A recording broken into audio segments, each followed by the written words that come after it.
Bienvenue à cette conférence des thématiques INRIA. Alors là, on a un cycle qui s'appelle Culture Web. Et quand on m'a demandé d'organiser ce cycle, j'ai pensé qu'il ne fallait pas qu'on reste uniquement entre informaticiens, que le web c'était quelque chose de trop important pour l'accaparer. Et donc nous avons le plaisir aujourd'hui d'avoir Michel Serres comme conférencier. Maintenant, je vais laisser à Gilles Devec, sans qui cette conférence n'aurait pas pu avoir lieu, le plaisir de présenter Michel Serres si on a besoin. Merci. Alors, je suis effectivement très très heureux d'accueillir Michel Serres dans le cadre de cette série de conférences Culture Web. Michel Serres a un parcours atypique puisqu'il est ancien élève de l'école navale et de l'école normale supérieure. Il est agrégé de philosophie et docteur ès-lettres. Et il a d'abord servi comme officier dans la marine avant d'enseigner la philosophie et l'histoire des sciences un peu partout dans le monde. Et il est aujourd'hui professeur d'histoire des sciences à Stanford. Alors, il est aussi l'auteur de nombreux livres et il est depuis 1990 immortel puisqu'il a été élu à l'Académie française. Ça serait peut-être périlleux de résumer la pensée de Michel Serres en 2 minutes, donc je vais juste en tirer en extraire une idée. C'est l'idée que pour comprendre la manière dont les gens pensent, dont les gens vivent, pour comprendre la culture, pour comprendre l'art d'une certaine époque, une clé pour comprendre tout ça, c'est une question à se poser, c'est celle de l'état des sciences et surtout de la technologie à cette époque. Les sciences et la technologie formant une espèce de socle sur lequel d'autres phénomènes culturels peuvent se construire. Alors c'est bien sûr une thèse à laquelle à l'INRIA et à l'École Polytechnique nous ne pouvons que souscrire. C'est pour ça que Serge Abitboul et moi-même avions tenu à inviter Michel Serres dans le cadre de cette série de conférences. Alors avant de lui céder la parole, je voudrais relever un dernier point, c'est que sur le développement des nouvelles technologies, Michel Serres porte un regard qui est résolument optimiste. Alors certes pas un regard naïvement optimiste, mais cependant un regard optimiste. Et c'est un point qui le singularise certainement quand on le compare à beaucoup de ses collègues philosophes, comme nous le savons très bien ici. Merci. Ah mais je crois que je n'ai pas besoin. Merci beaucoup de me donner la parole ici à propos des nouvelles technologies. J'ai toujours un peu le trac de parler devant des gens qui sont plus spécialistes que moi de ces questions. Mais d'abord, je voudrais mettre ces questions-là dans un contexte historique. Lorsqu'on parle de nouvelles technologies, on emploie un adjectif et un mot, le mot nouveau et le mot technologie. Je parlerai du mot technologie tout à l'heure. Mais qu'est-ce qui est nouveau dans ces nouvelles technologies ? Je voudrais d'abord voir ce qui n'est pas nouveau, et ce qu'on croit être nouveau et ce qui n'est pas nouveau. D'abord, ces nouvelles technologies permettent de stocker, de transmettre, d'émettre et de recevoir de l'information. Est-ce que ces technologies-là sont nouvelles ? La réponse est non. Non, parce que des machines capables de stocker, d'émettre et de transmettre et de recevoir de l'information, eh bien, il y en avait sur le globe terrestre depuis 3,8 milliards d'années. Dès qu'il y a eu une cellule vivante, il y avait une machine capable de stocker, d'émettre et de transmettre de l'information, au moins du point de vue de la perception, du point de vue de la nutrition et du point de vue de la reproduction. Machine ou vivant, il se trouve que ces fonctions-là étaient déjà remplies voici ce temps-là. Par conséquent, s'il s'agit de cette fonction-là, ce n'est pas nouveau, premièrement. Deuxièmement, est-ce que les nouvelles technologies sont nouvelles dès lors qu'on considère qu'elles permettent de transmettre très rapidement sur de très longues distances de l'information ? Et la réponse à cette question est de nouveau non. Non, parce qu'il y a déjà très longtemps que des techniques ou des technologies étaient usitées pour transmettre à très longue distance de l'information. Je vais vous donner au moins 2 exemples. Nous avons un témoignage de Jules César dans ses commentaires sur la guerre des Gaules d'une surprise qu'il avait très fréquemment. Il envoyait par exemple sur une distance, disons, équivalente à Paris-Nice, par exemple, des cavaliers pour porter des messages vers Rome par le sud de la France, et il s'apercevait que les Gaulois, dès qu'on arrivait à Nice, avaient déjà l'information que lui voulait transmettre par les moyens les plus rapides, c'est-à-dire par des messagers à bord de chevaux qui relayaient tous les temps de kilomètres, enfin tout le temps de 1000 romains, évidemment, sur les voies romaines à l'époque. Et il s'est demandé comment les Gaulois pouvaient transmettre si vite, plus vite que lui, de l'information. Eh bien, il a découvert assez rapidement que dès qu'ils avaient une information à transmettre, les Gaulois se mettaient sur des éminences ou des collines et que dans les 16 directions de la Rose, ils criaient d'informations jusqu'à ce qu'il soit certain que celui qui se trouvait sur l'éminence voisine pouvait la répéter. Et par conséquent, d'éminence en éminence, l'information courait plus vite, évidemment, que le cheval. Vous voyez, donc, il y avait déjà des moyens. Et un second exemple, je le tire des guerres puniques, lorsque Hannibal quitte Carthage, c'est-à-dire Tunis, passe par Gibraltar, remonte par l'Espagne, traverse les Pyrénées, traverse les Alpes et va battre les Romains à Cannes et au lac Trasimène, il a des informations régulièrement de Carthage par des feux que de Tunis se transmettent par petits îlots, par Pantellaria, le sud de la Sicile, le détroit de Messine et les Pouilles, par des feux allumés et des signaux donnés, les Carthaginois transmettaient à Hannibal des nouvelles assez rapidement. Vous voyez donc que ce n'est pas très nouveau que de se transmettre de l'information plus vite que de manière, disons, concrète, par des chevaux ou par des moyens plus concrets. Donc, premièrement, est-ce que stocker, transmettre et mettre de l'information, c'est nouveau? Non. Tous les vivants le font depuis l'origine des vivants. Est-ce que la transmission rapide à distance caractérise l'information? Non, de nouveau, puisque historiquement, nous avons de bons exemples de cette affaire-là. Troisièmement, est-ce que c'est nouveau du point de vue de la masse énorme d'informations? Et c'est un argument qu'on emploie très souvent, que nous ne pouvons plus dominer la masse d'informations parce que nos mémoires sont tellement colossales qu'on ne peut plus prendre connaissance de ces choses-là. Est-ce que cela est nouveau? Réponse, non.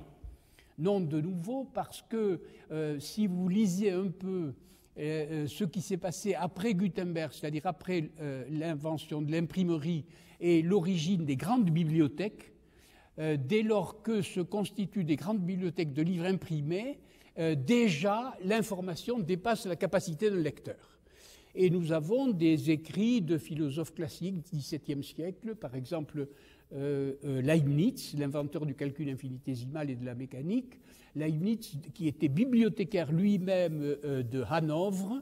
Leibniz disait « Cette horrible masse de livres que personne d'entre nous ne peut dominer va nous ramener certainement la barbarie et non pas la culture. » Vous voyez, il avait l'idée déjà que l'énorme masse d'informations nous dépassait tellement que nous risquions. Alors on retrouve là des arguments assez classiques des technophobes actuels sur la masse d'informations. S'ils étaient un peu cultivés, ils sauraient que déjà cet argument a été utilisé contre le livre imprimé, et je ne sache pas que le livre imprimé ait jamais ramené la barbarie quelque part, et a ramené plutôt de la culture que de la barbarie.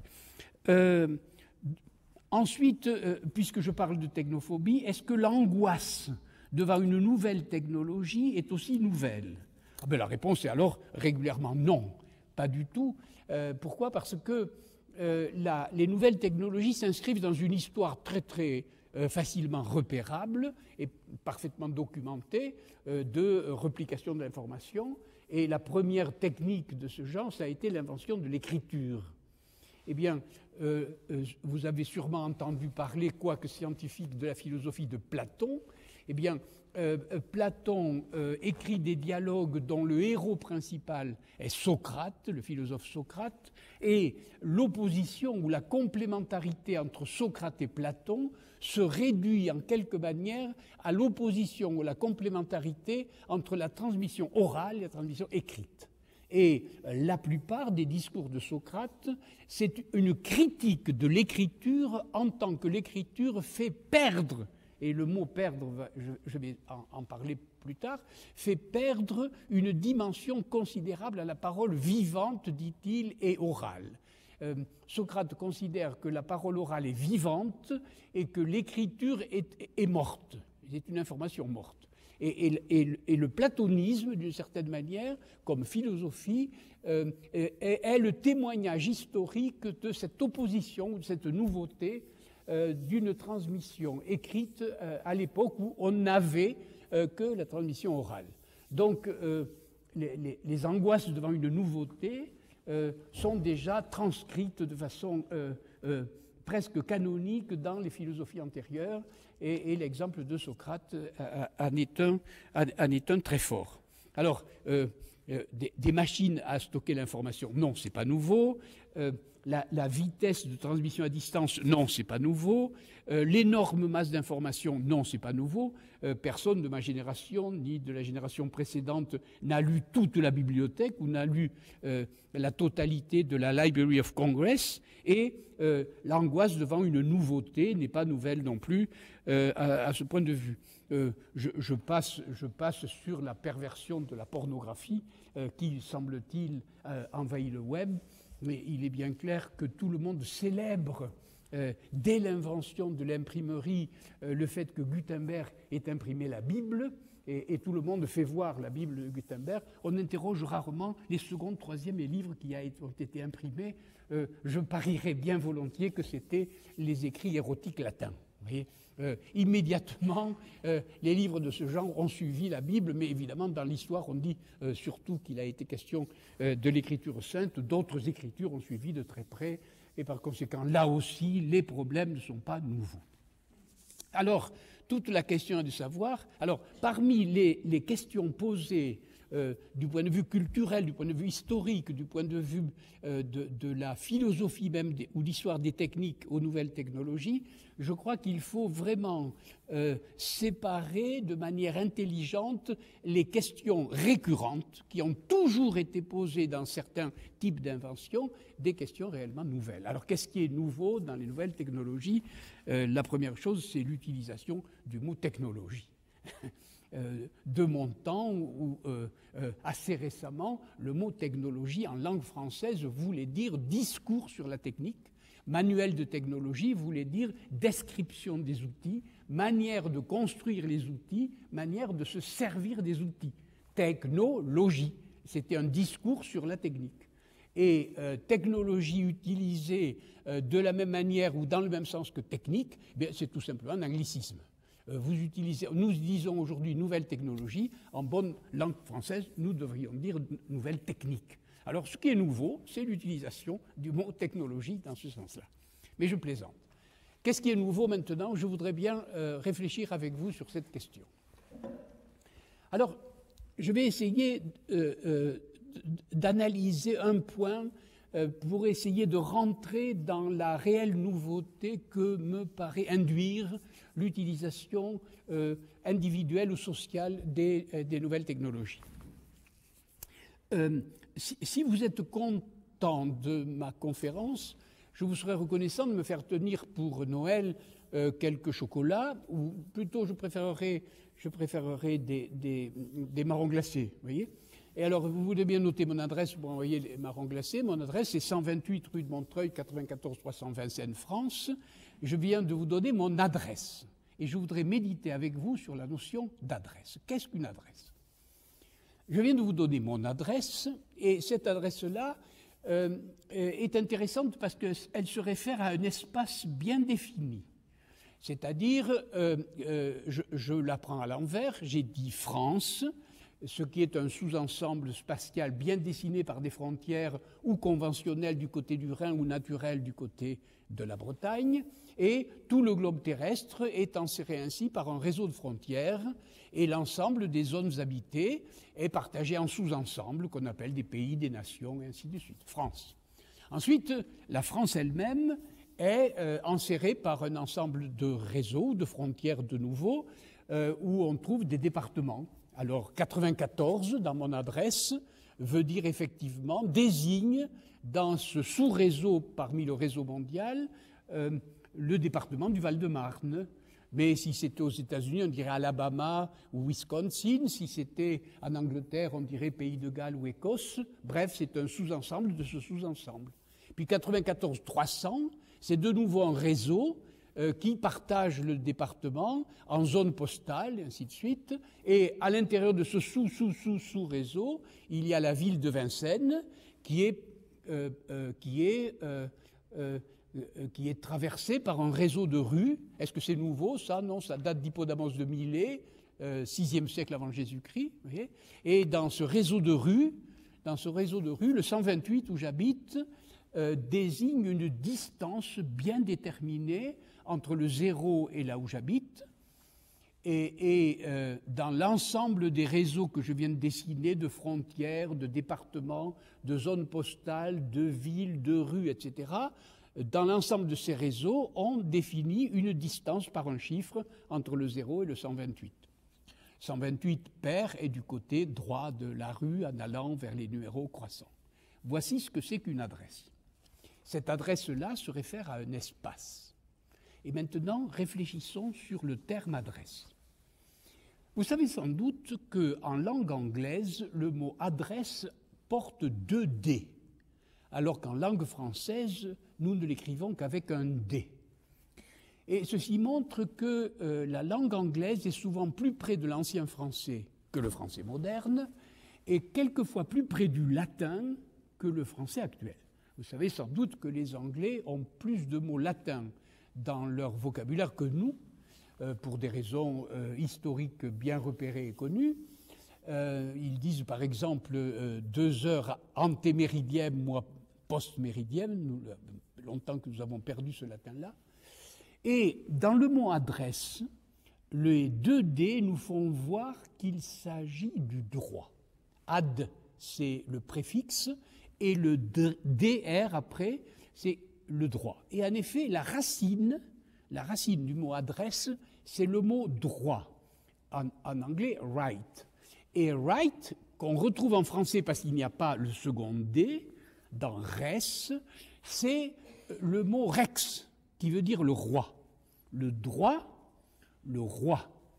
Mais ce mot rex, qui a donné par la suite le mot règle, vient du latin rectus, alors le droit, right, puis rex, le roi, puis rectus, la règle, puis rectangle. Tiens, on retrouve l'espace dont je suis parti. Mais restons une minute au droit et au roi. Je vous ai donné mon adresse en espérant que vous allez m'envoyer pour Noël des marrons glacés que j'aime tant.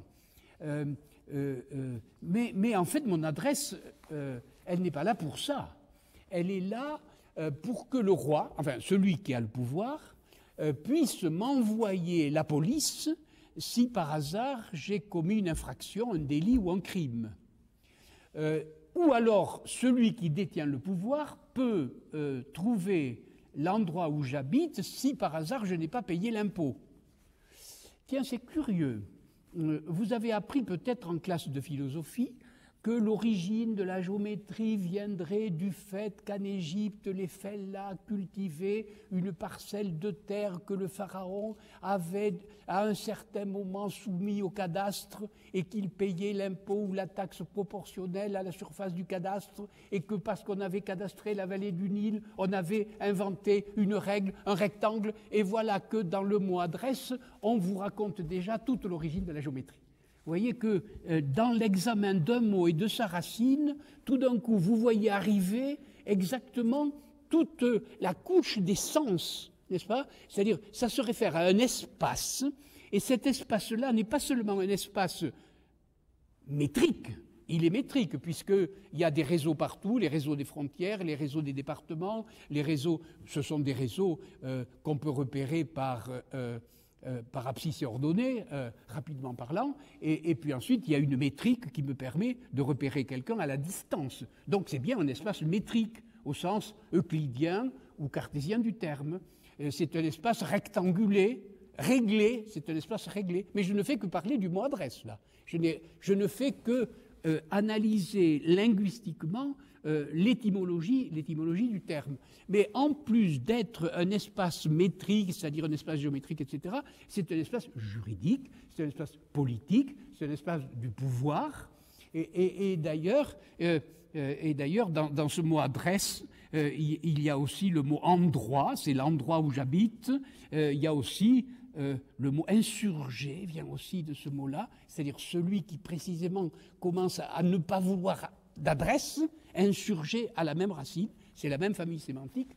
Bref, vous voyez que les couches sont là pour témoigner à la fois d'une histoire et de cette communauté, Gilles de Houeck, qui fait que vous n'êtes pas simplement des scientifiques, vous avez aussi à côté de vous quelqu'un qui est dans les sciences humaines et qui linguistiquement voit que votre espace métrique, que votre espace géométrique est en fait en même temps, un espace juridique, un espace politique, un espace de pouvoir, et que la ville ou l'espace dans lequel nous habitons est indissolublement métrique au sens euclidien et politique au sens que je donne. D'accord ?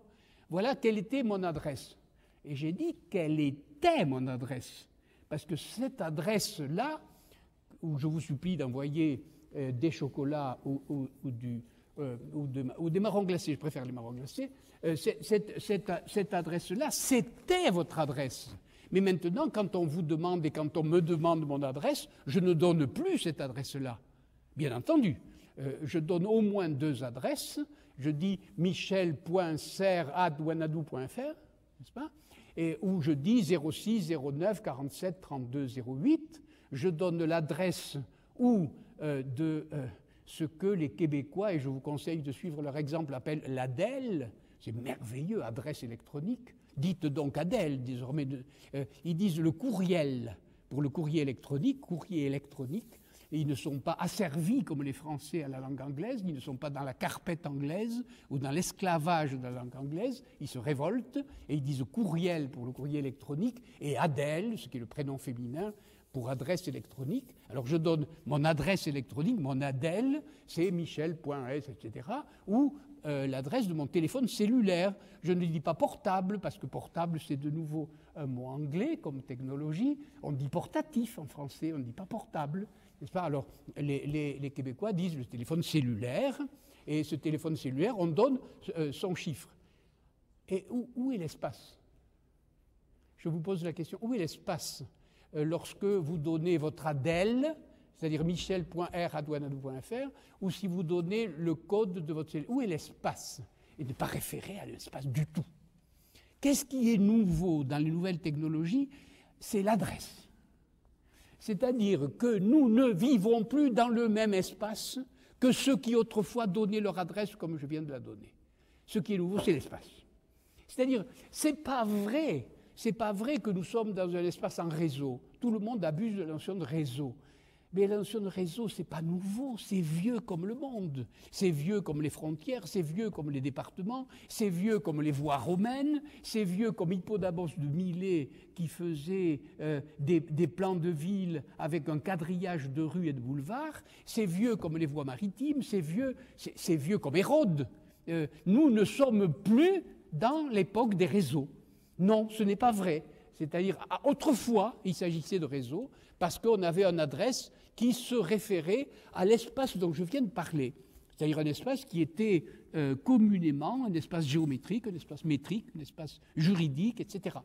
Et maintenant, avez-vous remarqué que quand quelqu'un met son téléphone en route, qu'il soit dans une rue, quand l'avion a atterri ou quand le train arrive, il dit « je suis à tel endroit ». L'avez-vous remarqué ? Eh bien, il dit « je suis à tel endroit » pour une raison profonde, c'est-à-dire que puisque l'adresse et le code ne se réfèrent plus à l'espace en question, il est obligé de dire d'où il parle et où et à qui il parle. Il est obligé de dire « je suis là » parce que son adresse ne le dit plus. Par conséquent, la grande nouveauté, à mon avis, des nouvelles technologies, gît dans cette adresse qui est un code unique, qui est simplement un code arithmétique ou de lettres ou de chiffres, qui n'a plus aucune référence avec l'espace dont je parlais. Nous n'habitons plus dans un espace métrique, nous n'habitons plus dans le même espace que nos prédécesseurs. Il s'agit d'un nouveau monde. Il s'agit absolument d'un nouvel habitat. Nous n'habitons plus dans un espace métrique. Et alors vous allez me dire, mais alors est-ce que ce nouvel espace dans lequel nous habitons a aussi, comme l'ancien, une référence de type juridique, une référence de type politique, etc. C'est toute la question.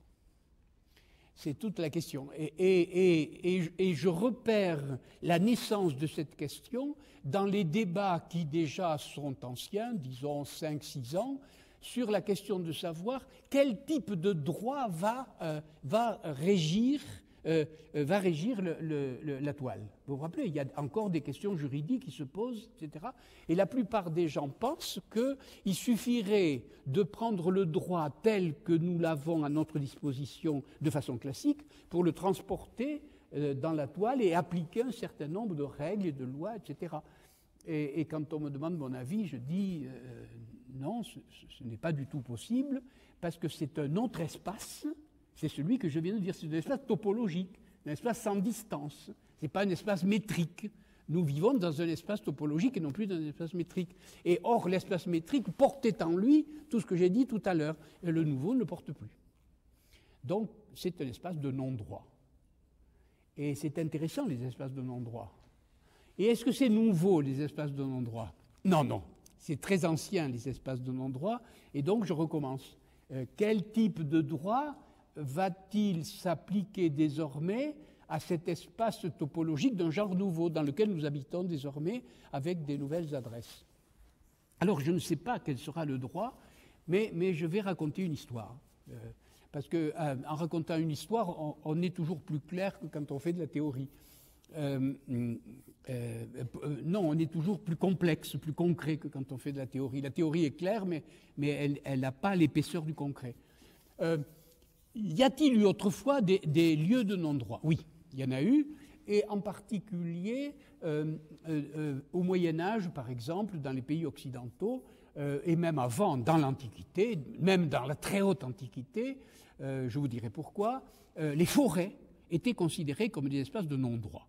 Le mot sauvage était silva, la forêt, et la forêt était considérée comme un endroit où n'entrait pas, disons, la police, où n'entrait pas l'armée, où n'entrait pas, etc. Et du coup, les forêts étaient généralement occupées par des gens de sac et de corde, des cambrioleurs, des assassins, etc., qui trouvaient là un certain type de liberté. Voilà un espace de non-droit.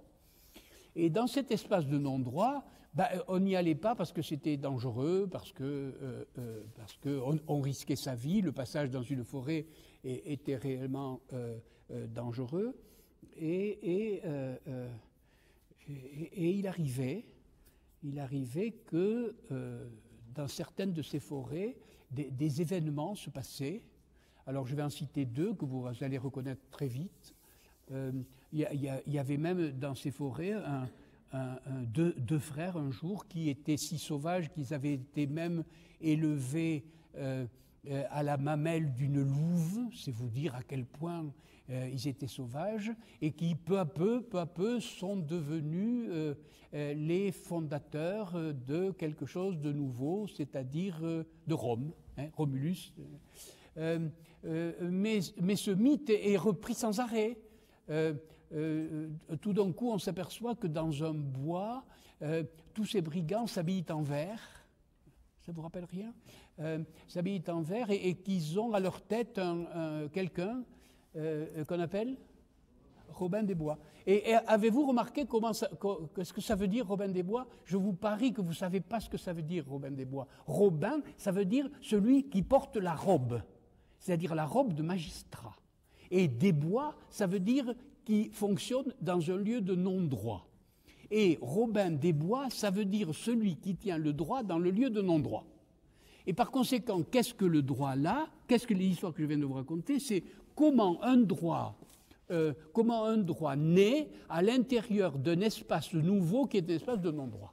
Et par conséquent, je suis prêt à parier que sur le web ou sur ces choses-là, peu à peu, on ne pourra jamais appliquer le droit extérieur à cet espace-là, mais qu'il naîtra de l'intérieur de cet espace de non-droit un nouveau droit original et qui sera la règle de cet espace de non-droit. Alors cet espace, c'est un nouvel espace dans lequel nous vivons et nous avons suffisamment dans la philosophie, dans l'histoire, dans les mythologies, d'histoires qui relatent ce qui s'est passé jadis ou quelquefois dans des espaces tels qu'il n'y avait pas de droit et que peu à peu le droit s'est constitué à partir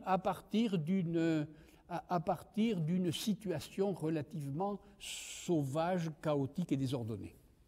Voilà en gros ce qui me paraît nouveau, nouvel espace et constitution probablement d'un nouveau droit, mais je ne peux dire que c'est nouveau que parce que je peux comparer l'état actuel à ce que je pouvais voir jadis concernant l'espace, concernant le droit, concernant les pouvoirs, et ainsi de suite. Ça, c'est le côté, disons, spatial de la nouveauté dont je voulais parler. Mais ce qui vous intéresserait peut-être sans doute, c'est le côté cognitif. C'est-à-dire, le côté spatial, c'est le côté collectif. C'est-à-dire, j'ai parlé, si vous voulez, à la fois de l'espace objectif dans lequel nous vivons ou du collectif qui se prépare grâce à cet espace. Et si nous parlions du côté subjectif? Alors, ce qui m'intéresse dans les nouvelles technologies de ce point de vue-là, du point de vue cognitif, c'est la chose suivante. Quand j'étais petit, mon professeur de philosophie m'avait enseigné qu'il y avait 3 fonctions cognitives dans l'esprit de chacun. C'était la mémoire, la raison et l'imagination. C'était ce qu'on appelait les facultés. Très bien. Ces facultés étaient référées à moi, Michel Serres. J'avais de la mémoire où je n'en avais pas. J'étais raisonnable ou j'étais moins raisonnable. J'étais imaginatif, oui ou non. C'est-à-dire, c'est le sujet personnel qui portait ces 3 facultés, avec plus ou moins de bonheur. Et à mesure que les sciences cognitives ont avancé, on s'est de plus en plus référé au cerveau pour savoir où était et comment fonctionnait, avec quel type de neurones et dans quelle zone, la raison, l'imagination, ces facultés-là. Alors maintenant, parlons des nouvelles technologies. Et essayons de refaire l'histoire dont j'ai parlé tout à l'heure. Je vois des gens parmi vous qui prennent des notes, n'est-ce pas? Ils prennent des notes pourquoi? Parce qu'ils ont peur de perdre le souvenir de ce qui a été dit. Revenons, je vous prie, en arrière, avant non seulement les nouvelles technologies, mais avant l'imprimerie. Non, pas avant l'imprimerie, avant l'écriture. Avant l'écriture.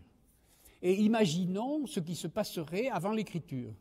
Avant l'écriture, nous savons ce qui s'est passé, c'est assez bien documenté. Nous savions qu'il y avait des aèdes, des chanteurs, qui chantaient dans les villages et qui savaient par cœur les textes qu'ils récitaient ou qu'ils chantaient.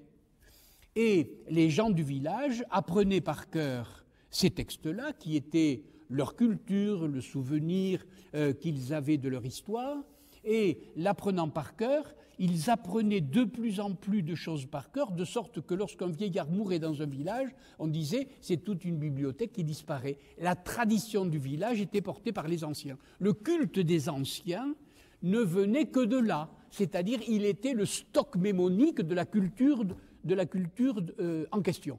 Vous voyez? Bon. Soudain apparaît l'écriture.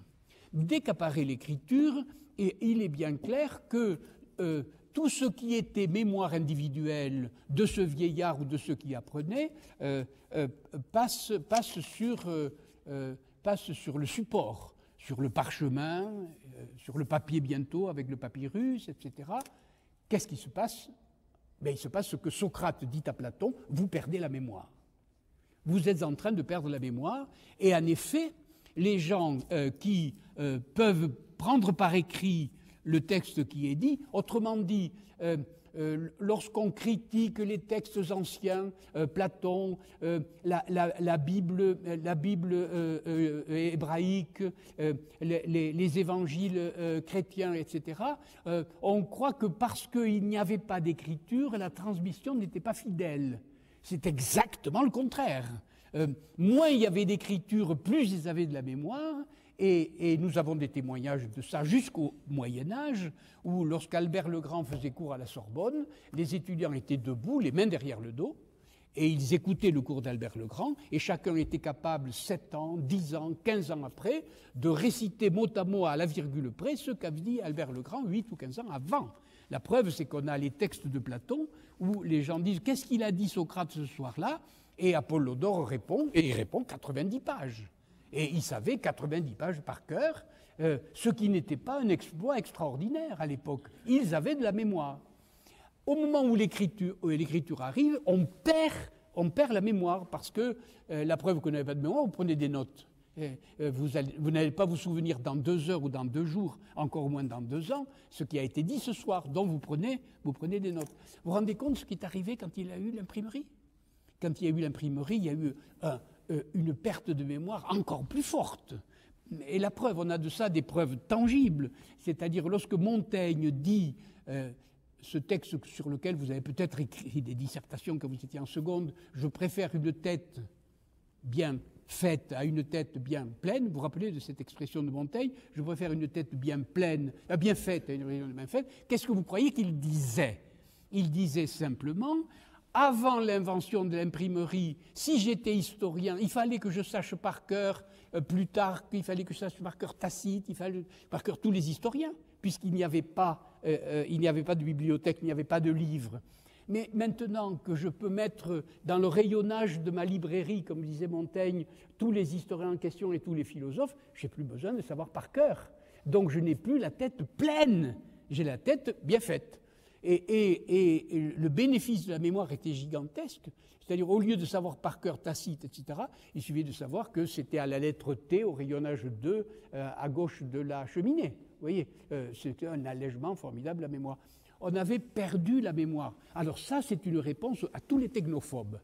Vous savez, les technophobes disent « c'est terrible, on va perdre la mémoire ». Oui, on a perdu la mémoire. Oui, au moment où on invente l'imprimerie, on perd la mémoire. Oui, au moment de l'imprimerie, mais Montaigne est heureux de perdre la mémoire. Et moi, je suis heureux de n'avoir pas chaque fois à mettre des notes en bas de page, vous savez, comme dans, je ne sais pas, vous avez tous pris sans doute des livres de la bibliothèque de la Pléiade, où vous achetez 300 pages de Mérimée et 900 pages de notes du professeur Rat de l'Institut. Vous voyez, je m'en fous, moi, des notes, puisqu'elles sont toutes dans le web. Et regardez l'allègement. Vous voyez, c'est comme dans les hôtels, on économise des serviettes. On économise du papier, puisqu'il n'y a qu'à regarder dans un moteur pour avoir les notes en question. Vous voyez.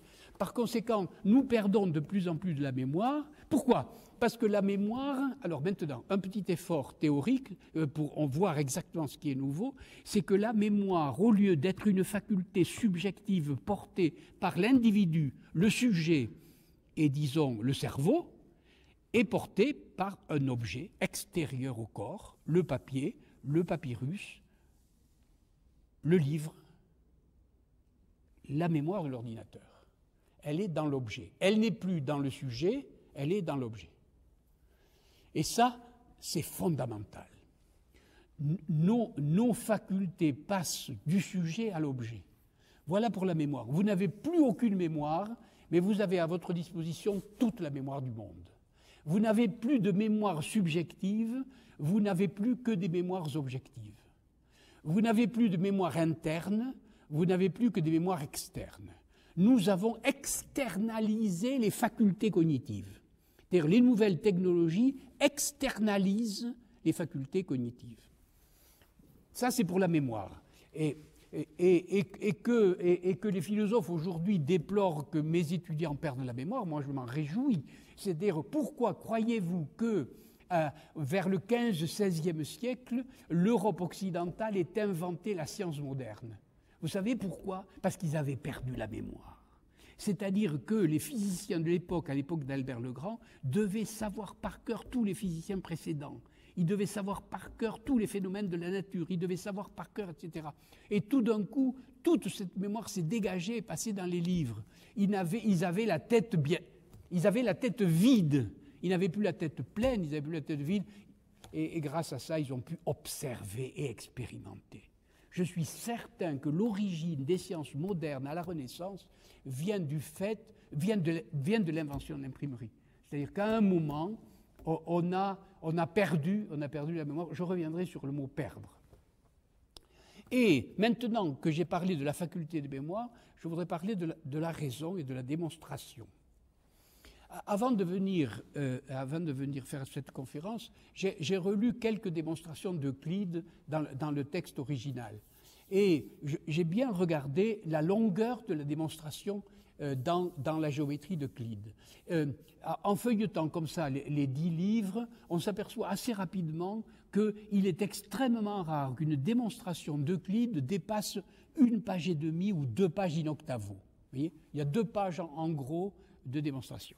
Et par conséquent, un mathématicien, vous par exemple, vous pouvez vous souvenir de la démonstration du théorème de Pythagore. Vous pouvez vous souvenir de la démonstration de tel et tel théorème. Et à mesure que la science avance, la longueur des démonstrations croît un peu, mais pas vraiment beaucoup.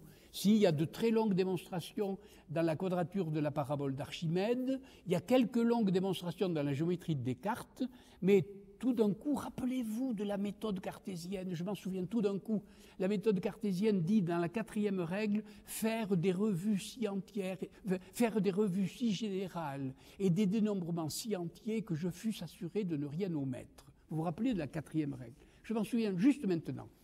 Faire des revues si générales et des dénombrements si entiers que je fusse assuré de ne rien omettre. Qu'est-ce que ça veut dire? Que je fusse assuré de ne rien omettre. Eh bien, ce qu'il appelait, lui, Descartes, les chaînes toutes simples et faciles de la géométrie, pouvaient toutes, du point de vue rationnel, se référer à lui, que je fusse assuré de ne rien omettre. C'est-à-dire que, dans ma mémoire, je pouvais aller du début à la fin de la démonstration, et c'est moi qui pouvais en contrôler, pas à pas, tous les chaînons. Et par conséquent, j'étais sûr de la vérité de la conclusion. D'accord ? Puis peu à peu, qu'est-ce qui arrive? Il arrive que, pour démontrer un théorème, de plus en plus, ça fait 3 pages, puis 10 pages, puis 20 pages, puis 100 pages, puis 1000 pages, puis 3000 pages. Et à ce moment-là, la communauté des mathématiciens commence à réagir et à dire bon, il est bien clair que la 4e règle, ils ne le disent pas comme ça, c'est moi qui le dis, que la 4e règle de Descartes est désormais plus intéressante, et par conséquent, qui va dire je? Qui va maintenant contrôler pas à pas la certitude des chaînons de la démonstration? Réponse, nous. Nous, c'est-à-dire nous, l'école Bourbaki, nous, les professeurs de mathématiques de Polytechnique, nous, les académiciens des sciences, bref, la communauté des mathématiciens. Donc le sujet, déjà, n'est plus jeu. La faculté de la raison quitte le jeu. Et puis tout d'un coup, il y a des démonstrations, on en parlait je crois avec Gilles il y a quelque temps, qui vont excéder tellement le nombre de pages en question qu'il ne va plus être question de pouvoir le gérer pas à pas par la totalité de la communauté mathématique. Eh bien, l'ensemble des démonstrations, eh bien, elle se trouve de nouveau dans l'objet. C'est extraordinaire. C'est-à-dire là, il y a une révolution vraiment extraordinaire. C'est-à-dire que peu à peu, les facultés cognitives, que ce soit la mémoire, et maintenant la faculté opératoire, et maintenant la faculté de démonstration, et ainsi de suite, vont passer tout à coup du subjectif personnel au collectif des spécialistes ou des experts, et tout d'un coup à l'objectif. C'est-à-dire que tout d'un coup, c'est l'objet lui-même qui va tenir et contrôler la démonstration. Vous voyez que peu à peu, il y a une externalisation du cognitif. Le cognitif n'est plus... Vous voyez que philosophiquement, c'est intéressant. C'est-à-dire, c'est plus le sujet, c'est plus l'individu, c'est plus je, au sens cartésien du je pense dont je suis. C'est plus je, c'est plus nous, le sujet de nouveau. C'est il, c'est ça, c'est l'objet. C'est l'objet.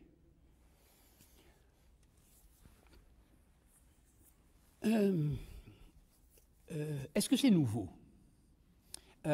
Oui, externaliser les fonctions cognitives, c'est nouveau. Michel Serres, est-ce que c'est nouveau, les yeux dans les yeux? Non, c'est pas nouveau. C'est pas nouveau. Je vais essayer de dire comment. Je vais essayer de dire vraiment. Il y a quelques années, les dames parmi vous, il n'y en a pas beaucoup, c'est dommage, connaissent sans doute la Lecce League. Vous ne connaissez pas la Lecce League. La Lecce League, c'est une association de femmes très très militantes, très très féministes, très sympathiques, qui prônent et qui militent dans le monde de façon très violente pour l'allaitement maternel le plus long possible des enfants. Lecce League. Et il y avait une grosse compagnie pharmaceutique qui avait inventé récemment un biberon.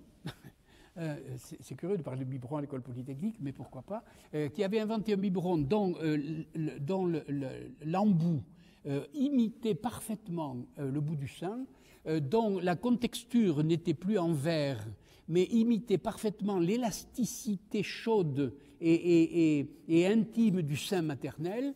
Et vous savez sans doute que quand un bébé tète, il ne boit pas du lait homogène, qu'à mesure que le bébé tète, la mère, la sécrétion mammaire change du tout au tout, comme si l'enfant faisait un vrai repas avec hors d'œuvre et dessert. Vous voyez, c'est-à-dire que le lait est de plus en plus sucré, et donc ça évolue de façon telle que le repas se termine.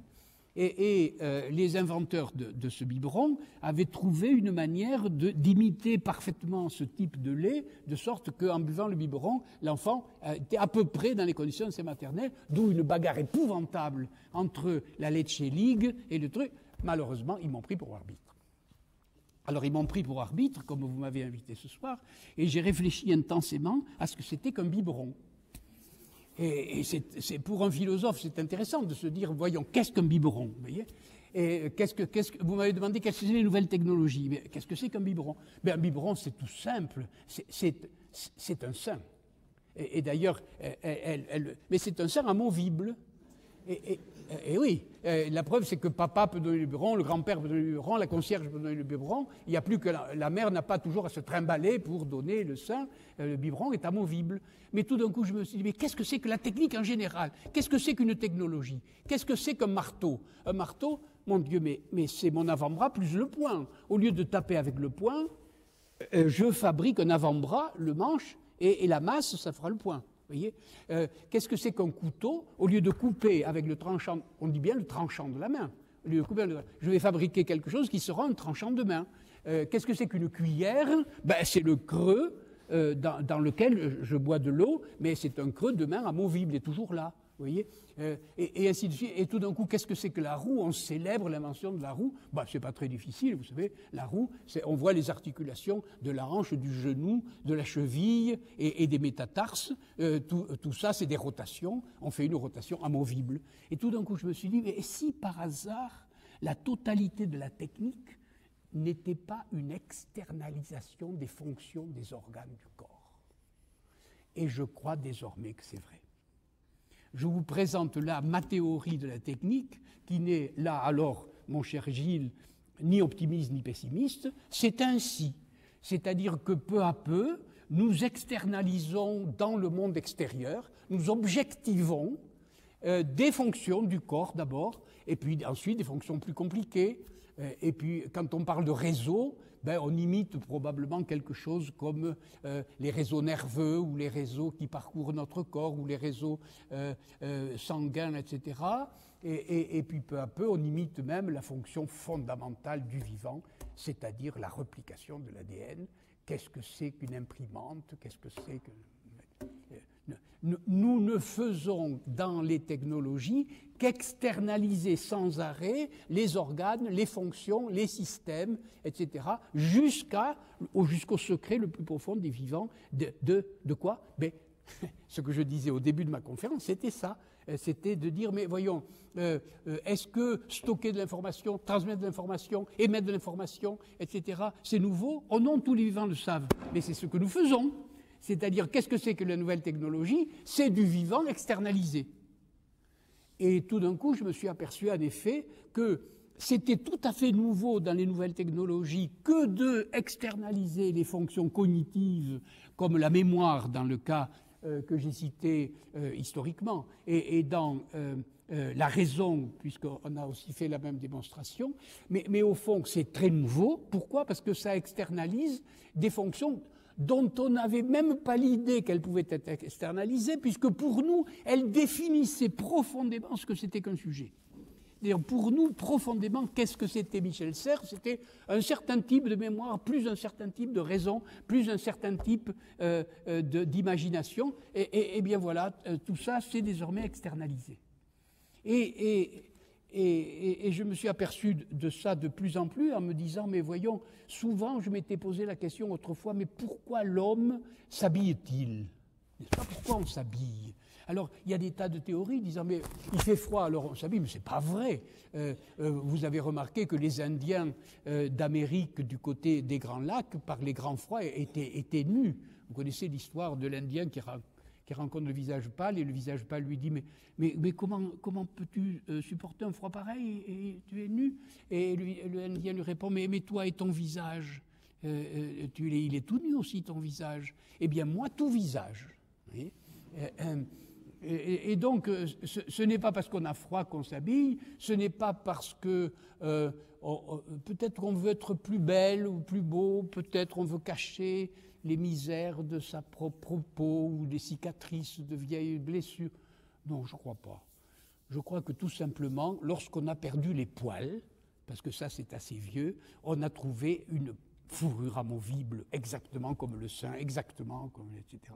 C'est-à-dire, la technique est absolument darwinienne, c'est-à-dire elle peut s'inscrire à l'intérieur, elle est, à mon avis, un exo-darwinisme. Vous voyez, le darwinisme, alors évidemment, pour lutter contre le froid, le darwinisme évolutivement va vous amener avec de la laine sur le dos, mais une fois qu'il fera chaud, vous allez mourir, forcément, puisque vous avez toujours la laine sur le dos. Tandis que si vous avez l'externalisation de la fourrure, ben enlevez la fourrure s'il fait chaud. Vous voyez? C'est-à-dire, ça économise la mort. Alors vous direz aux technophobes de ma part, Gilles de Weck, que la technique a pour but d'économiser du temps, de l'évolution, et la mort. C'est-à-dire, c'est plus la peine de mourir parce qu'il fait chaud, il n'y a qu'à enlever la fourrure. C'est-à-dire que l'externalisation, l'exodarwinisme, nous permet tout d'un coup une liberté extraordinaire par rapport à l'environnement. Et je crois que raisonnablement, c'est cela même la technique. Donc, qu'est-ce qu'il y a de nouveau dans les nouvelles technologies? Non, ce n'est pas la technologie, puisque l'externalisation était déjà là, puisque l'exodarwinisme était déjà en train de fonctionner, mais l'énorme nouveauté des nouvelles technologies du point de vue humain, c'est d'avoir externalisé des fonctions cognitives dont il y a à peine quelques dizaines d'années, nous pensions qu'elles caractérisaient l'individu humain lui-même, c'est-à-dire le sujet. C'est-à-dire le sujet devient objet, c'est-à-dire le sujet cognitif devient objectif. Alors vous allez me dire, qu'est-ce qui lui reste? Alors le technophobe va de nouveau avoir la parole. Alors pour répondre aux technophobes là, je vais m'amuser, mais je devrais faire de la gymnastique. J'avais un vieux prof autrefois qui s'appelait Leroy-Gourand, que j'adorais beaucoup, et qui était assez bon préhistorien pour d'un coup de masse faire exactement le biface que savaient faire les Magdaléniens ou les gens du Paléolithique. Hélas, il est mort avec un Parkinson, et je pleurais de voir un homme qui savait absolument ce que c'était que l'outil et que la main mourir de cette façon. Bref. Et il disait, et il nous faisait souvent, pour nous faire rire, et il nous disait, regardez comment on s'est mis à quatre pattes. On était à quatre pattes. On était à quatre pattes, alors des milliers d'années, évidemment, des millions d'années, on s'est mis à deux pattes. Alors, on a perdu, les avant-bras ont perdu la fonction de portage, hein, perdu la mémoire. Je vous avais promis de parler de perte. Alors, il disait, les avant-bras ont perdu la fonction de portage. Ah oui, bien sûr, ils ont perdu, mais nous avons gagné la main. Et la main, c'est quand même le chef-d'œuvre de l'évolution, puisque ça nous permet toutes sortes de sculptures, de techniques et de faire signe, etc. Le piano, enfin tout ce que vous voudrez. On a gagné la main. Le gain était 1000 fois plus important que d'avoir perdu la fonction de portage. Mais au moment où on s'est mis debout, la gueule, la bouche, avait, quand on était à quatre pattes, la fonction de préhension. Et quand on s'est mis debout, c'est la main qui a eu la fonction de préhension. La bouche a perdu la fonction. Vous voyez, on ne fait que perdre. Oui, mais la bouche a perdu la fonction de préhension, mais du coup, c'est mis à parler. Vous voyez, alors, perdre, vous perdez la mémoire. On va perdre la démonstration. On va perdre, etc.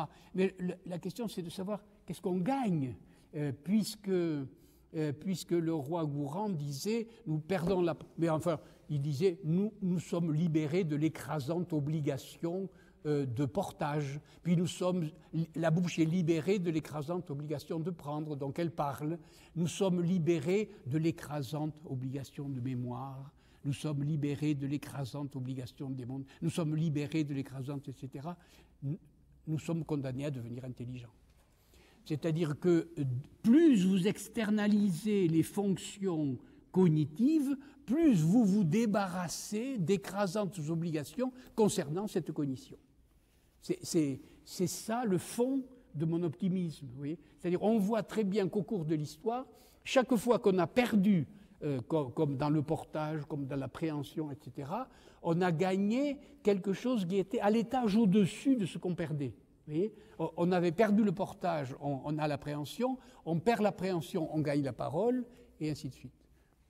Et je pense tout d'un coup que, puisque j'aime les mots, je l'ai assez montré, qu'en langue française, le verbe perdre a deux sens.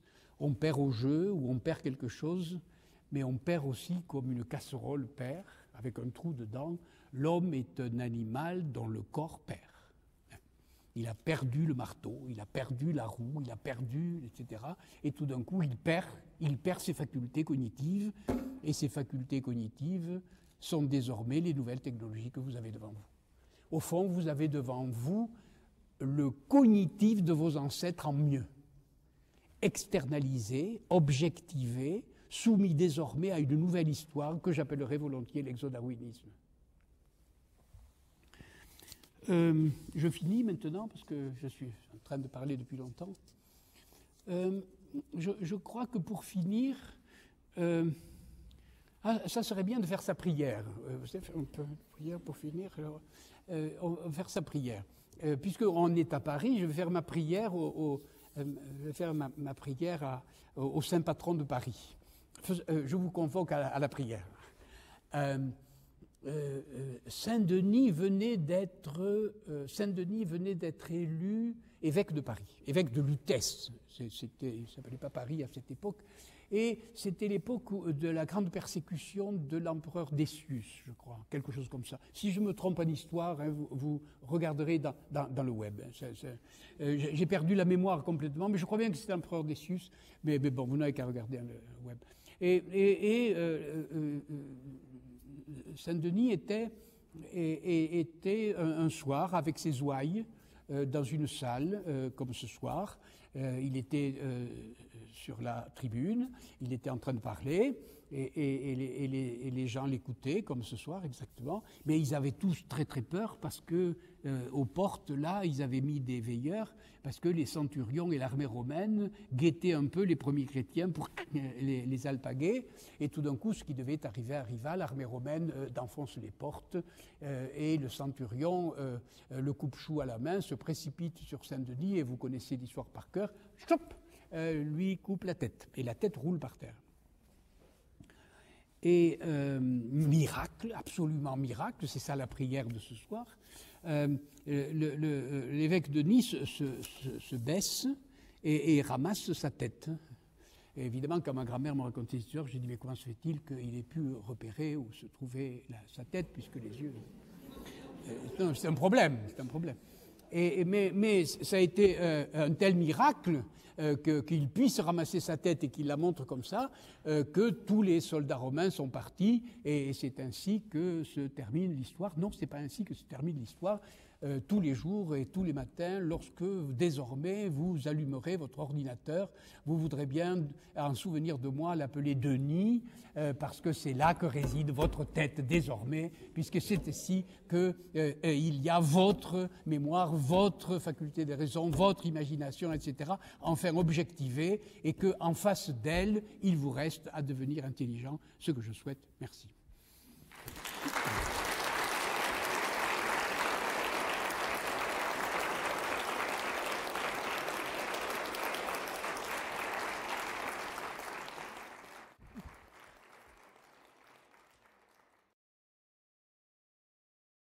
Vous avez parlé du corps de l'homme comme un corps qui perd, vous avez parlé de l'enfant qui...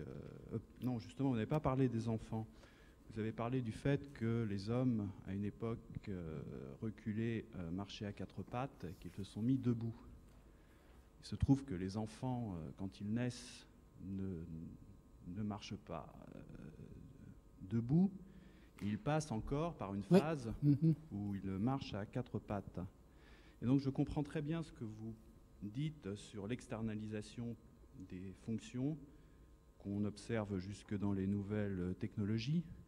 Mais vous n'avez pas du tout abordé le problème de, c'était pas votre sujet non plus, mais le problème de l'éducation. C'est-à-dire que, est-ce qu'on peut d'emblée placer les enfants dans cet environnement? Parce que vous voyez, par exemple, pendant votre conférence, vous avez dit « Ah, il me revient en tête la 4e règle de Descartes ».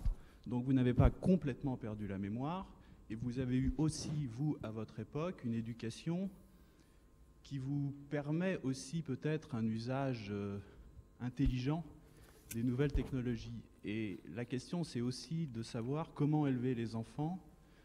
Husserl le disait, la Terre ne se meut pas. Il voulait pas par là réfuter le système héliocentrique de Copernic, mais il voulait dire que on ne peut penser ce système héliocentrique que parce qu'on a d'abord opposé le mouvement relatif à la fixité absolue de la Terre. Et on continue, un enfant continue... à dire le soleil se lève. Oui, puis mais nous aussi. On parle du sol ferme de la raison, par exemple. Cette seule métaphore nous montre bien qu'on a besoin de cette fixité. Exact. Donc voilà, quelle est votre position par rapport à l'éducation qui permet justement une saine externalisation et non pas quelque chose de moins sain. La question est d'autant plus importante, cher monsieur, que nous sommes en présence depuis maintenant, disons 25 ans ou 30 ans, de la plus grande crise du monde éducatif de toute l'histoire.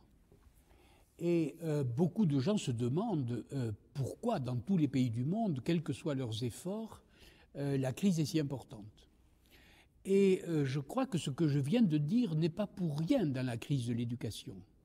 C'est-à-dire qu'aujourd'hui, en effet, s'il y a un transfert aussi brutal de ce qu'on appelait autrefois les fonctions du sujet vers un objectif déterminé, cela met en péril complètement tout ce qu'on pensait autrefois de la formation du sujet individuel. Et par conséquent, en effet, c'est un problème majeur sur lequel je n'ai pas beaucoup de solutions. Mais un second problème s'ajoute à ce premier, à mon avis. C'est le suivant. C'est que depuis l'invention de l'imprimerie, depuis la révolution industrielle, où les objets se font en série, depuis l'imprimante, depuis les jeux vidéo, etc., on est en présence d'un monde qui est de plus en plus répétitif, de plus en plus repliqué, de plus en plus livré à l'imitation, de plus en plus livré à la répétition, de plus en plus livré à la redondance. Et qu'est-ce que c'est qu'aujourd'hui que quelque chose qui a du succès? On ne dit pas que c'est inimitable, on dit le contraire. On dit, regardez, il y a des millions de gens qui ont lu Harry Potter. On ne dit pas Harry Potter est un bon roman. Non, non, non. On dit il y a des millions de gens qui l'ont lu. Donc, on est livré à cette espèce de répétition depuis que précis. Et donc, nos enfants, et vous-même, vous êtes écrasés de la redondance du monde actuel. Vous voyez ? Ce monde écrase les gens de redondance. Et demain matin, tous mes étudiants sauront par cœur ce que Patrick Poivre d'Arvor va dire ce soir à la une. Vous voyez ce que je veux dire, à 20h. Donc là, c'est pas que ce soit bon ou mauvais, ça m'est égal. Le problème, c'est la répétition et la redondance. Or, l'éducation, c'était justement de dire, toi, tu es unique au monde. Tu dois être libre et tu dois être un individu porteur d'une singularité inimitable. Et là, il y a une contradiction gigantesque. Il y a une contradiction d'un côté entre le sujet et l'objectivation, et d'autre part entre la redondance et la particularité singulière que doit être un individu. Parce que qu'est-ce que c'est que l'éducation? C'est de dire, tu es individu, libre, personnel et unique au monde. Et ça, c'est impossible dans un monde redondant comme le nôtre. Donc on est exactement bloqué là-dedans. Alors, je ne sais pas quelles sont les solutions, parce que je crois que la solution à ce problème sera donnée peut-être à terme et par un esprit plus important ou plus fort que le mien. La première chose que j'ai à dire sur les technologies, c'est que les enfants sont curieusement beaucoup plus adaptés que les adultes à toutes les technologies imaginables, y compris celle-là. Vous l'avez remarqué? C'est-à-dire, j'ai envie souvent de dire, qu'est-ce que la science? La science, c'est tout simplement ce qu'un adulte enseigne à un enfant. Qu'est-ce que la technologie? C'est tout simplement ce qu'un enfant enseigne à un adulte. Et ça, c'est vrai. C'est-à-dire que nous n'avons aucune difficulté à élever nos enfants à cette technologie. C'est même eux qui nous élèvent à cette technologie. Donc, ils y sont de plein pied. Toute la question est évidemment de les former pour qu'ils aient une distance par rapport à ça. C'est ça votre problème. Eh bien, c'est eux qui l'acquerront. On ne peut pas le faire à leur place. Ce n'est pas possible. La seule chose que je trouve criminelle, c'est pas de leur avoir donné les technologies, c'est de les écraser de redondance. C'est ça que je trouve aujourd'hui le plus grave dans l'éducation des jeunes gens.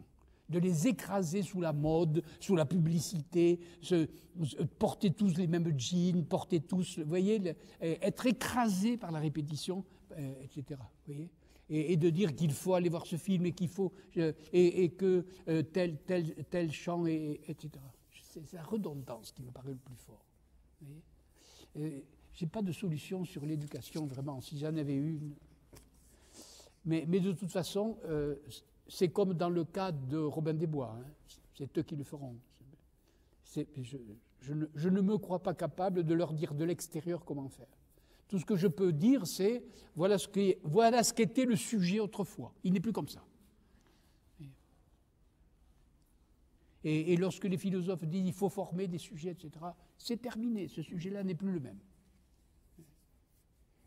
La coupure entre le monde qu'induisent les nouvelles technologies et le monde antérieur est une coupure beaucoup plus importante qu'on ne le croit.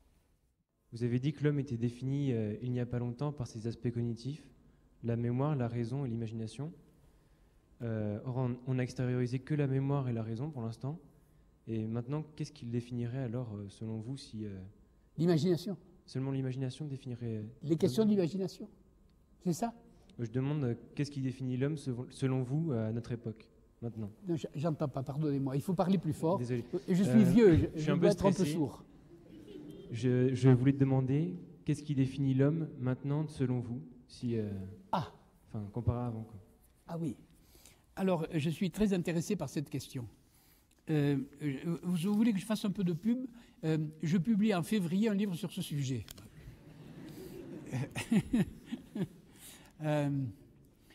Je crois que la coupure que nous sommes en train de vivre, qui n'est pas seulement liée aux nouvelles technologies, mais qui est probablement liée à de toutes autres questions concernant le vivant, concernant les biotechnologies, concernant l'agriculture, concernant la naissance, la vie, la mort, la douleur, etc., la coupure est vraiment relativement considérable.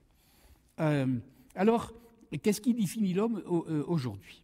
Je crois que la coupure est si forte qu'on ne peut la comparer d'une certaine manière qu'à ce qui nous est arrivé au néolithique. Vous voyez, c'est-à-dire à l'époque où on a inventé l'agriculture, qu'on a inventé les premiers outils, etc. Je crois que là, il y a une coupure considérable. Et que, jusqu'à maintenant, l'homme était défini par une philosophie qu'on appelait l'humanisme. Vous avez entendu parler. Et l'humanisme était toujours lié à une définition de la nature humaine. Et cette définition était toujours fausse. On disait que l'homme, c'était l'animal qui rit, puis on trouvait tout d'un coup un animal qui riait aussi bien que nous. Puis tout d'un coup, on cherchait que l'homme était un animal qui faisait des outils, puis on s'est aperçu que les bonobos font pas mal d'outils, que les oiseaux font des nids, etc. Et on trouve toujours l'animal, on n'arrive jamais à trouver la définition de l'homme, de la nature humaine, etc. Mais nous avons quelque chose de tout à fait nouveau aujourd'hui qui va fonder l'humanisme de demain, je crois. C'est que nous savons désormais répondre à la question d'où venons-nous. Et ça, c'est tout à fait nouveau. C'est-à-dire, nous savons que l'homme est né en Afrique, qu'il y est resté tant de millions d'années, qu'il y a 100 000 ans, une poignée d'hommes beaucoup moins importante que celle-ci est passée par l'isthme de Suez et a commencé à se répandre un peu en Europe, un peu en Asie, qu'il y a 60 000 ans, une autre partie a envahi l'Australie pour donner nos frères aborigènes, qu'il y a 25 000 ou 18 000 ans, par la Béringie, à la faveur d'une glaciation, une autre partie est passée en Amérique et a descendu le long, etc. Donc nous connaissons l'histoire complète de notre famille humaine. Vous voyez ?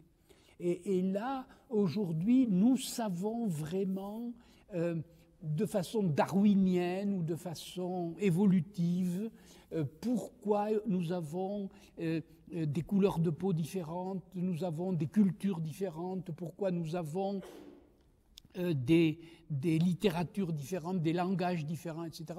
Nous avons enfin construit une sorte de tronc et nous savons l'histoire de ces frondaisons, de ces bifurcations. Et donc nous savons comment nous sommes nés. Naturus, ça veut dire naître. Donc nous savons ce que c'est d'une certaine manière que la nature humaine. Et nous le savons historiquement. Deuxièmement, nous le savons biochimiquement. Nous savons exactement, et d'ailleurs c'est une façon de confirmer ce que je viens de dire, que tel type d'ADN, ça a évolué de telle et telle manière, et nous n'avons plus besoin aujourd'hui ni de morale, ni d'idéologie, ni de religion, ni rien du tout pour savoir que nous sommes tous frères.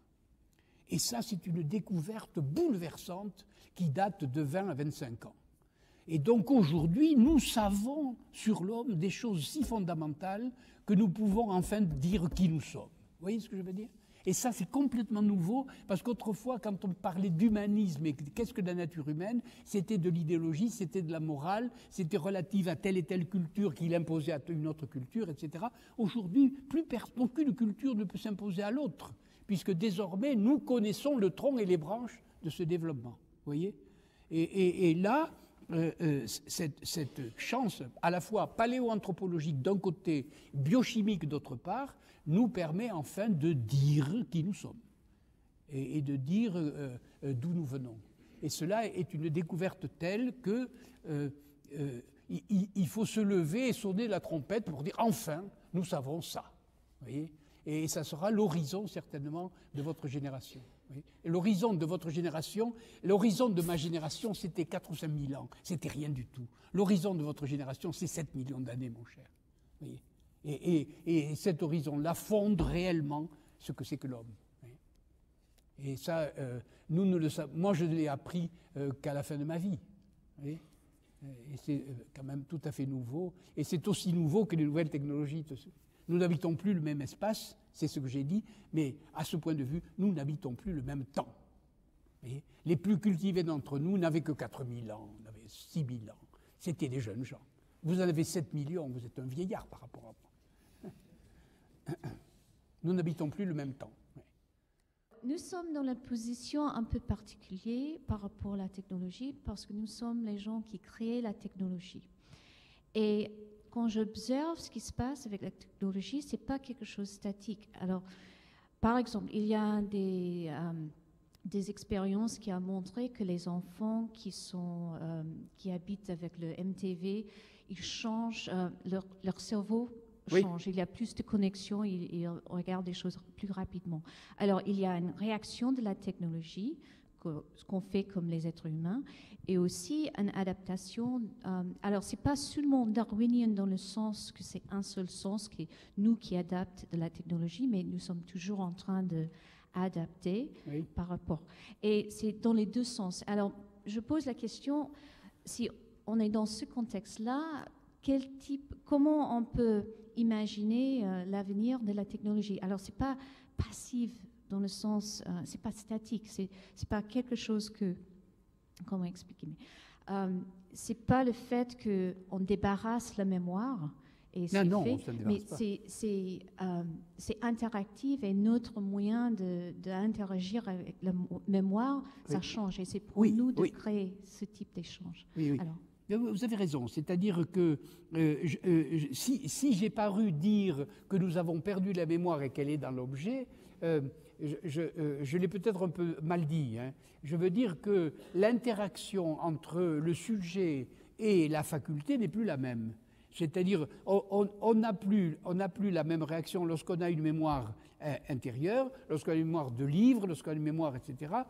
La mémoire change de modalité, voilà, c'est ça. Change plutôt de modalité parce que les contenus ont changé de place, ont changé de lieu. Voyez. Alors, voilà plutôt ce que je disais. Voyez, parce qu'on m'a accusé d'avoir de la mémoire. Bien sûr, j'ai de la mémoire, mais je suis allé voir quand même Euclide avant de venir. Mais vous me demandez en plus comment ça va évoluer. Alors, je ne suis pas prophète, je ne suis pas oracle, bien sûr. Mais ce qui me frappe le plus dans ces évolutions, c'est qu'une fois que l'évolution a lieu, avant de savoir si elle a lieu, je ne sais pas, elle est chaotique, je ne peux pas le prévoir. Mais ce qui me frappe beaucoup, c'est que quand elle a eu lieu, j'en comprends la cohérence. C'est étrange, n'est-ce pas? Parce qu'une fois que j'ai compris comment, si c'est vrai mon affaire d'exodarwinisme, on voit très bien comment l'histoire des techniques est relativement cohérente. Je vais vous donner un autre exemple. J'ai parlé tout à l'heure du néolithique et je disais, c'est à cette époque-là qu'on a inventé l'agriculture. Comment ça s'est passé? Nous ne savons pas vraiment, mais nous savons, ce que nous savons, c'est qu'au Moyen-Orient et au Chili, en gros, c'est les deux points importants, ils ont commencé à domestiquer un certain nombre d'espèces de faune et de flore. Le maïs, le blé, le bœuf, le mouton, bon, etc. Et comment ont-ils fait? Nous ne savons pas. Mais ce que nous savons, c'est qu'ils ont agi sur la sélection. Et exclusivement sur la sélection. Très bien. Qu'est-ce que c'est que l'agriculture? C'est une technique de la sélection, au sens darwinien du terme. Qu'est-ce que nous faisons aujourd'hui dans les biotechnologies? Nous agissons sur la mutation. C'est-à-dire, on fait Mais au fond, c'est tout à fait nouveau. Non, c'est la même chose. Puisque qu'est-ce que c'est que la vie? C'est sélection plus mutation. D'une certaine manière, c'est plus de l'agriculture, ça n'a rien à voir. Mais pourtant, c'est cohérent. C'est-à-dire, on avance peu à peu dans l'exploration de la vie, technologiquement parlant, et le pire encore, c'est que ce que je viens de dire, c'est que toute technique, désormais, est biotechnologique, d'une certaine manière. Mais du point de vue de l'agriculture, ça devient cohérent. Alors qu'au début, on disait, mais les manipulations génétiques, c'est vraiment une nouveauté absolue, on n'a rien vu de tel sous le soleil. C'est vrai qu'on n'a rien vu de tel. Mais si vous vous retournez, c'est bien cohérent avec l'invention de l'agriculture, et tout d'un coup, on a une sorte de court-circuit géant qui se fait entre aujourd'hui et le néolithique, par-delà l'histoire. Alors, la réponse est, je ne sais pas, un peu comme dans les processus chaotiques, l'avenir est imprévisible, mais je suis certain que dans 20 ans, on se retournera et on dira, tiens, c'est quand même relativement cohérent. Je voudrais revenir sur votre dernière image, l'ordinateur, la tête. Ah, ma prière. Voilà. Ma prière du soir. En cas de panne, de coupure d'électricité, on perd la tête. Oui. Que pensez-vous de notre très très grande dépendance à cette source d'énergie? Est-ce que c'est nouveau? C'est toujours pareil. Oui, c'est nouveau parce que nous sommes dépendants dans des zones ou dans des régions qui n'étaient pas du tout envahis par la technologie jadis. Mais des risques de dépendance de ce genre, il y en a d'une certaine manière toujours eu. Nous savons par exemple aujourd'hui, puisque je continue l'histoire que je racontais tout à l'heure, nous savons aujourd'hui par exemple que lorsque l'élevage s'est répandu à partir du Moyen-Orient vers l'Europe occidentale par exemple, le bétail domestiqué qui avançait vers nous, vers l'Europe occidentale, était porteur de nouvelles bactéries et que probablement ça a induit de gigantesques épidémies. Et par conséquent, ces inventions nouvelles ont dû coûter des vies humaines en grande quantité. Voyez. Donc là, il y avait un risque. Ça nous arriverait aujourd'hui, on arrêterait tout de suite l'invention de l'agriculture, vous voyez. Et puis la dépendance dont vous parlez, vous n'avez qu'à lire Michelet, vous n'avez qu'à lire Montesquieu, vous n'avez qu'à lire des auteurs déjà relativement anciens qui ont déjà, à l'égard de la technique, les mêmes critiques que les technophobes dont parlait Gilles de Weck. Vous voyez, par exemple, lorsque la pomme de terre arrive en France et que Olivier de Serres et Parmentier tentent de la répandre, eh bien, on entend en France les mêmes arguments qu'aujourd'hui vous entendez à propos de l'environnement, à propos des poisons, à propos exactement les mêmes. C'est relativement stable. Et donc, les dépendances et les terreurs par rapport à la technique sont des choses qui historiquement sont relativement stables. Oui. Même la dépendance, je crois. Et puis, qu'est-ce que ça veut dire dépendance? Vous comprenez? Vous n'allez pas sortir toute nue ce soir en sortant du cinéma à minuit. Vous aurez froid. Vous êtes dépendant de votre manteau. La dépendance, c'est un concept un peu flou. Vous voyez ce que je veux dire? Voilà. Quand vous avez commencé à parler de l'externalisation de la mémoire, oui. Ma pensée a commencé à dériver. J'ai vu des livres, et puis plein de livres sur des étagères, et puis des très grandes bibliothèques. Là, je ne savais pas, mais j'avais l'impression qu'il y avait quelque chose qui n'était pas pris en compte dans ce que vous disiez. Et puis, je suis arrivée au livre de Babel, à la bibliothèque, à Borges, etc. Et je me suis dit, c'est la quantité qui n'est pas prise en compte. Et puis, en fait, c'est la quantité d'informations, la quantité de mémoire. Puis, en fait, ce n'est pas vrai, parce que tout ça, ce n'est pas nouveau. Toutes les bibliothèques contenaient déjà tout ça. Et alors, je ne sais pas, peut-être que je dis des bêtises là, mais il y a quelque chose qui n'est pas pris en compte dans ce que vous avez dit. Et peut-être que c'est à ce moment-là la rapidité. La rapidité de traitement, la rapidité de transport de l'information. J'ai l'impression qu'il y a un passage à l'échelle qui change la nature des choses. Je suis d'accord qu'en général, les changements d'échelle changent les natures. Ça, Galilée le savait déjà. Nous ne pouvons pas construire la tour Eiffel avec du carton. Elle s'effondrerait, il faut que ce soit du fer. Donc, chaque fois que vous changez d'échelle, vous changez de nature, c'est sûr. Mais est-ce que vous essayez de vous rendre compte de l'effet de rapidité qu'a dû induire l'invention de l'imprimerie? Est-ce que vous vous rendez compte que la plupart des gens à l'époque ne pouvaient absorber que des quantités d'informations minimes, des paquets d'informations minimes? Et tout d'un coup arrive un livre de 1000 pages. Et tout d'un coup arrive une bibliothèque de 20, 30, 2000 livres. Vous voyez, ils ont dû à cette époque-là avoir un effet de changement d'échelle gigantesque. Vous voyez ce que je veux dire? Mais... En tout cas, je pense certainement que ce qui se passe actuellement, c'est du même type, en tout cas au moins aussi important que ce qui s'est passé au moment de l'imprimerie. Mais j'ai pas l'impression qu'on a tout dit là. Non, on n'a pas tout dit, mais je voulais simplement dire que cette nouveauté-là concernant la masse est déjà un argument récurrent, c'est ça.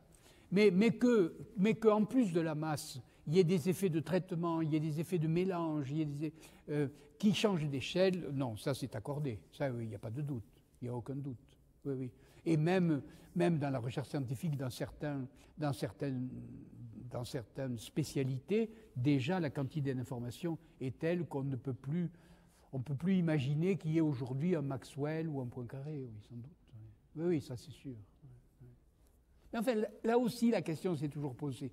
On a toujours dit, vous pouvez trouver des textes du 5e siècle avant Jésus-Christ disant qu'on ne peut pas dominer l'histoire naturelle. Oui, c'est un argument réellement récurrent. Oui. Vous avez parlé d'externalisation de la mémoire. Vous avez cité Amadou Hampâté-Bâ avec le grand-père qui meurt, la bibliothèque qui brûle, Platon, le fait qu'il se souvenait de tout et après il raisonnait. Et j'ai un peu aussi l'impression que, naïvement après cette conférence, pardon, vous m'entendez ? J'ai un peu l'impression, naïvement après vous avoir écouté, que les nouvelles technologies, c'est un peu aussi une externalisation de la pensée. Quand on voit la création des forums, des blogs, etc., où justement la pensée est très rapide, où on a l'humanité a un peu une idée sur tout et très rapidement. Oui, c'est ça, c'est ce que dit justement notre ami. Oui. Alors bon, comment vous dire, on peut définir en gros ce que c'est que la mémoire. Hein. On peut définir en gros la raison parce qu'on sait ce que c'est que la démonstration, que la vérification, etc. La pensée, bon, là je ne sais plus très bien de quoi je parle. Hein. Qu'il y ait des effets de rapidité aujourd'hui, qu'il y ait des effets, ça c'est certain. On n'a pas connu un effet jamais dans l'histoire des effets de cette vitesse de passage, ça c'est certain. Mais parler de la pensée, ça, je suis un peu perdu. J'ai l'impression, si vous voulez, que quand on dit pensée, on dit quelque chose d'assez global, dont la mémoire, la raison, l'imagination sont des composantes relativement dominées, mais qu'on ne voit pas très bien. Vous voyez ce que je veux dire ?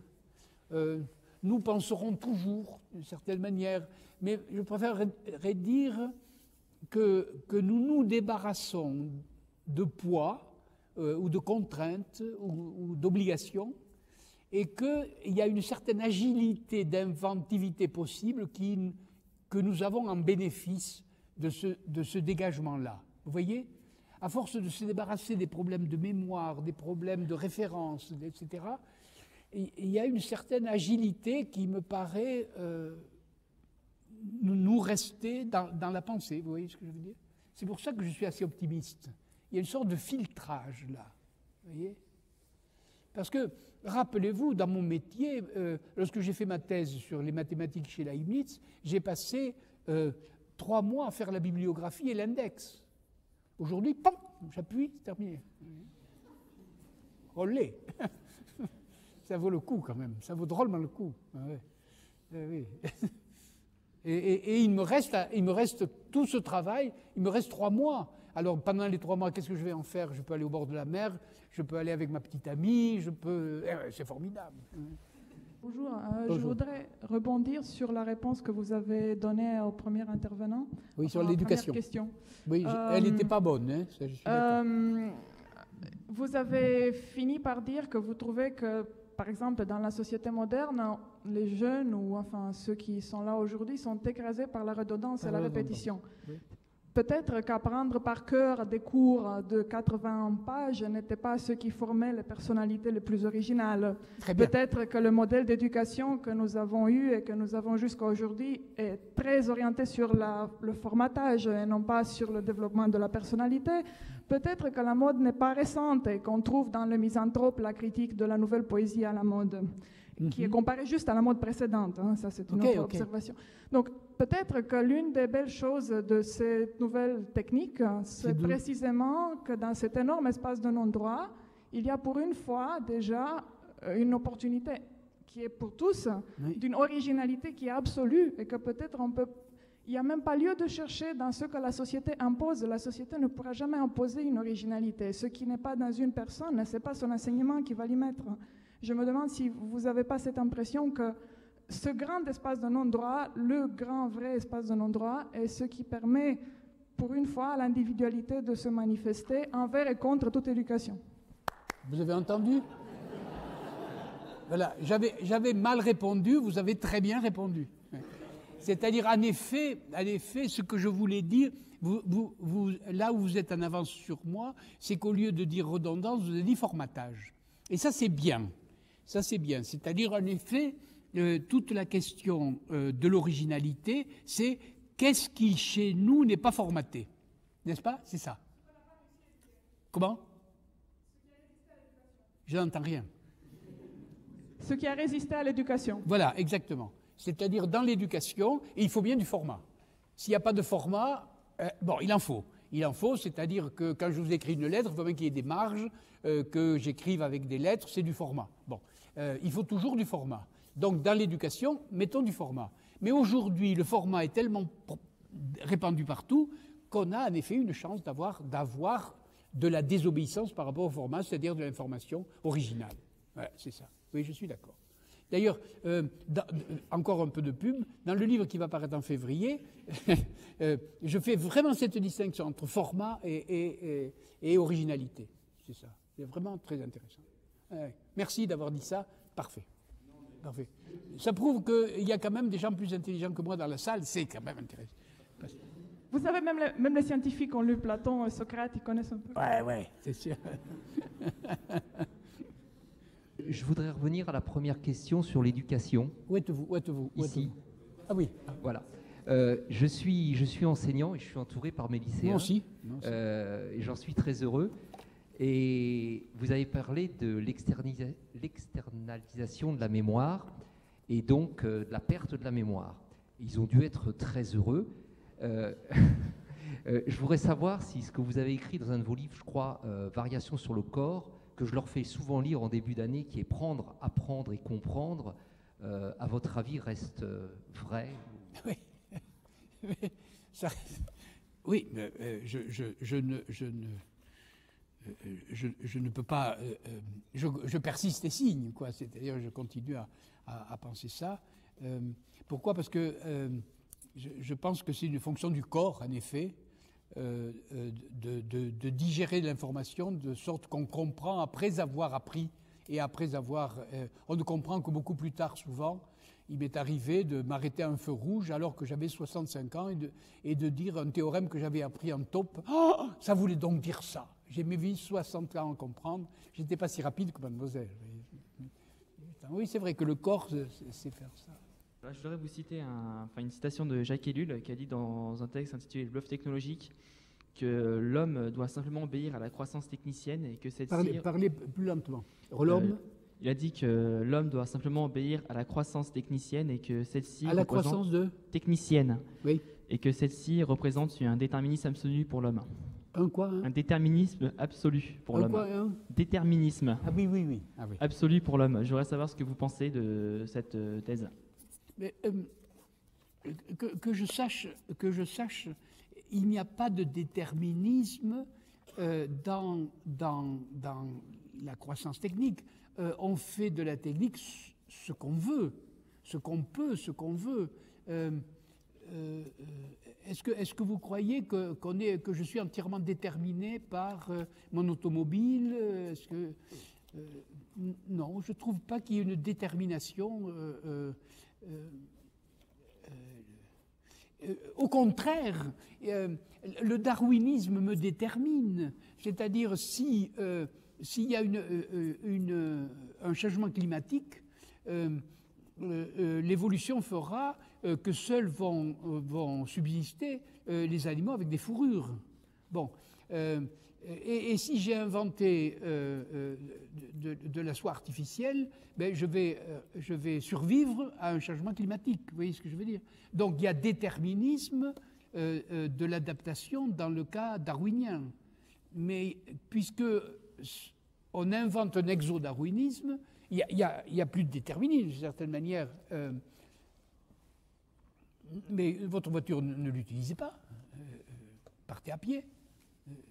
C'est encore possible. Vous voyez, quand même, je ne vois pas où est le déterminisme là. Vous voyez, il faut vraiment haïr la technique à un point pour ne pas voir à quel point elle nous donne plutôt de la liberté. Vous voyez ce que je veux dire? Citez-moi. Lorsqu'il y a déterminisme, il y a drogue. C'est la drogue, le déterminisme dans ce cas-là. Alors on peut être drogué. Ah oui, parmi vous, il y a certainement des gens qu'on appelle allumés de l'informatique. Ça, c'est sûr, ils sont complètement drogués par l'informatique. Alors, les pauvres, mais enfin, vous en faites pas, c'est pas si grave que ça, on n'en meurt pas. Vous voyez non, je ne vois pas. Moi, je sais bien ce que pense Ellul de ces choses-là, mais bon, je ne vois pas le déterminisme, mais je suis peut-être aveugle. Hein. Un grand merci pour cette grille de lecture qui a introduit une cohérence dans notre questionnement sur l'évolution. Mais ce qui m'a le plus convaincu, c'est cette externalisation donc des fonctions cognitives, mémoire, raison, imagination, et qui définirait en quelque sorte nos nouvelles technologies. Mais alors, la question porterait sur la nature de cette externalisation, parce que dans le fond, est-ce qu'il n'y a pas aussi un appel d'air dans cette externalisation quand on élimine ou quand on rejette dans les nouvelles technologies la mémoire, la raison, l'imagination? Est-ce qu'il ne se crée pas une nouvelle raison, une nouvelle mémoire, une nouvelle imagination, et finalement c'est dans ce retour éternel, dans cette évolution absolument, absolument. Donc, voilà. Il se crée une nouvelle culture. Ne croyez pas qu'à l'invention de l'écriture ou à l'invention de l'imprimerie, l'ancienne culture a été écrite ou l'ancienne culture a été imprimée. Pas du tout. L'imprimerie a induit une nouvelle culture, a induit même une nouvelle science. Et d'ailleurs aujourd'hui, la science d'aujourd'hui, regardez la science d'aujourd'hui, l'océanographie, l'astrophysique, tout ce qui est biotechnologie, etc., rien n'est possible sans l'ordinateur. Vous voyez ce que je veux dire? C'est-à-dire que l'ordinateur déjà a changé la nature de la science, donc d'une certaine manière notre rapport au monde, c'est-à-dire le rapport cognitif que nous avons au monde. Par conséquent, il est vrai que cette externalisation crée une nouvelle manière de se souvenir, une nouvelle manière d'appréhender, et ainsi de suite. Oui, ça, c'est vrai. Une dynamique et une métamorphose. Oui, absolument. Et c'est d'ailleurs ça que je répondrai à M. Ellul aussi. C'est-à-dire, c'est là qu'on voit qu'il n'y a pas de déterminisme, puisqu'il y a création d'un nouveau type de rapport. C'est-à-dire, à partir du moment où vous avez une nouvelle mémoire, vous pouvez traiter un nombre de données telles que la génération d'avant ne pouvait pas voir réellement le phénomène. Puisqu'aujourd'hui, on traite suffisamment de données pour voir réellement. Il n'y aurait pas eu de biochimie sans ordinateur, il n'y a aucun doute là-dessus. Voyez. Et par conséquent, ça crée un nouveau rapport au monde, un nouveau rapport, etc. À propos de déterminisme, je voudrais dire quelque chose. Parce que tout ça, c'est de la science. Moi, je voudrais rentrer pour finir au moins, dans le concret quotidien. J'étais marin, Gilles l'a dit. Et puis j'avais une petite amie à l'époque. Bon. Et alors, chaque fois que j'arrivais dans un port, je postais une lettre. Et puis elle m'envoyait une lettre dans un port. Ouais. Non, mais c'est très beau tout ça. Mais enfin, la lettre que je recevais 15 jours, un mois après, correspondait à des sentiments qu'elle éprouvait en août. Je les recevais en septembre. Moi, je répondais aux sentiments d'août en septembre. Elle le recevait en octobre. On ne comprenait plus très bien quel type de sentiments elle éprouvait, etc. C'est bien de l'amour, d'accord. Mais avec un cellulaire dit, c'est quand même mieux. C'est-à-dire, tu penses ça maintenant, mais je peux te répondre maintenant. Et puis, ça, c'est de l'amour. Je suis rien. C'est-à-dire, c'est maintenant que j'éprouve ça. Alors, et toi, tu es d'accord avec ça? Est-ce que tu veux qu'on fasse ça? Et voilà une liaison amoureuse qui est tissée menue. Mais moi, ma liaison amoureuse, elle était catastrophique. Elle était en haillons. Vous voyez ce que je veux dire? Eh bien, ça n'avait pas un progrès de l'amour, ça, mon cher? C'est extraordinaire. Vous n'avez pas connu, vous, les lettres des marins. C'était tristounet, vous savez. Est-ce qu'aujourd'hui, au moins...